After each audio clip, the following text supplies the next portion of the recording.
Okay, so this is how I teach my students to know which spelling of there to use in a sentence. And I actually teach them how to spell the word here first because it does help with the spelling of there later. And I use something or a song from Heidi, Sight Word Songs. And if there is a link to it from YouTube, I will put it below. But she takes a lot of fry words and other words and puts them to song. And I know my kids really like them. So the song goes like this. Here is spelled Here. Here's a swell jingle bell, Here. And I will teach that days, weeks before the day of all of the above. But I want them familiar with that before I start this. So then I would say, okay, I want you to look at, these are all homophones, and they're all the word there. And this is tricky to know which way, when do I spell which word there. And even some adults have trouble with that. So we're going to learn today how to know which one to use. The top one, if you take a look at it, what do you notice about that word? And then I let them try to figure out it has an apostrophe, it is a contraction, depending on their knowledge level. Hopefully they'll know some of those terms. Well, it is what we call a contraction, and a contraction is when you take two words, and in this case, the two words are the words they and are, and you smush those words together and make them into one word. But you take out a letter, sometimes more than one letter, and replace that letter or letters with an apostrophe. So if you look, these are the words they are, this is the word there. So I could say they are my friends, or I could say they're my friends. So what letter did I take out to change it from they are to there? Yep, I took out the letter A, then I smushed them together and replaced it with an apostrophe. So the first question I ask myself is, can I replace the word there with the words they are?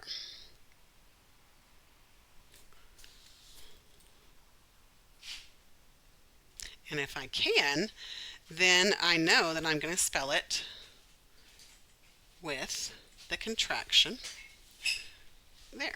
So I could take the word they are, smush them together, take out that A. So I give them two examples and two non-examples. So the first example might be, they're my friends. Let's try to replace it with the words they are. They are my friends. Yeah, that makes sense. So that's the spelling I'm going to use. How about, I can't believe they're going with us? I can't believe they are going with us. That makes sense. So those are my two examples that work. So then I give two examples that don't work. I saw their mom the other day. I saw they are mom the other day. That didn't work, so I would not spell it that way. Look over there. Look over, they are. That did not work, so I would not spell it that way. The second question I ask them is, looking at all those spellings, which word has two people in the middle of it? And I give them time to look and see if they can find it. If not, I would just say this has two people in front of it, inside of it. It has he. He is a person, but it also has I, and I am a person. So if my sentence has something that belongs to people, then I'm going to choose the spelling with two people in front in the middle of it. So my second question I'll have my students ask is, does something belong to people? And if something does belong to people, then I'm going to use the spelling that has people in the middle of it. So I give them two examples, two non-examples. I saw their mom the other day. Does that something in my sentence belong to people? Yeah, mom belongs to someone, so therefore I have to choose the spelling that has two people in the middle of it. Their dog is really nice. Does something in that sentence belong to people? Yep, the dog. So therefore I use the spelling with the two people in it. Then I would do two non-examples. I saw that they're going to be there. They're going to be here tonight. I saw that they're going to be here tonight. Does anything belong to people in that sentence? I saw that they're going to be here. Nope. So I'm not going to spell it that way. Put this in there. Does something belong to people in there? Nope. So I'm not going to use that one. Final thing we talk about is this one, and that's when I go back to the spelling of the word here and the song that we learned, and I just make note and I say, okay, if I cover this up, what word do I have? Here, right? Remember our song? Sing the song again. Now here is a location, like it's right here close to me. If I add a T, what word do I have now? There. That is also a location word. So the word there, the spelling that has the word here in it, has to do with some location. It's not here, it's over there. So the third question I ask myself is, can I replace the word there with the word here? And if so, then I know I'm going to use the word here in my spelling. And again, I give them 2 examples, 2 non-examples. So I need you to put this in there. Let's try replacing it. I need you to put this in here.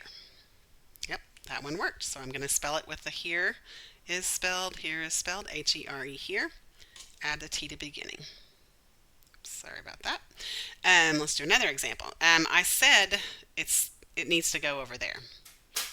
I said it needs to go over here. Yep, it worked, so I used the spelling for that. Just as an aside, when I teach it this way, there are some kids who want to spell that there with a digraph IE rather than a digraph EI. And if that's the case, I would ask them, okay, do you see he in there? Do I see that person, he in that word? Nope, so we know we have to make it say he and I. So after I've taught all of those, then I would give them some practice. So I'd give them a sentence and we would walk through it one of them at a time. So I would say, I see it's over there. Can I replace it with they are? I see it's over they are. Nope, that doesn't work. Does something in my sentence belong to people? I see it's over there. Nope. Can I replace it with the word here? I see it's over there. I see it's over here. So I know I can spell it that way. They're the best. Step with number 1. They are the best. Does that make sense? Yep. So I spell it that way. I see their mom. I see they are mom. Nope. Does something belong to people? Yep, the mom does. So I use the one with 2 people. So you just use those steps, and I go in that order for a reason. It gets confusing if you don't go in that order. So I hope that helps.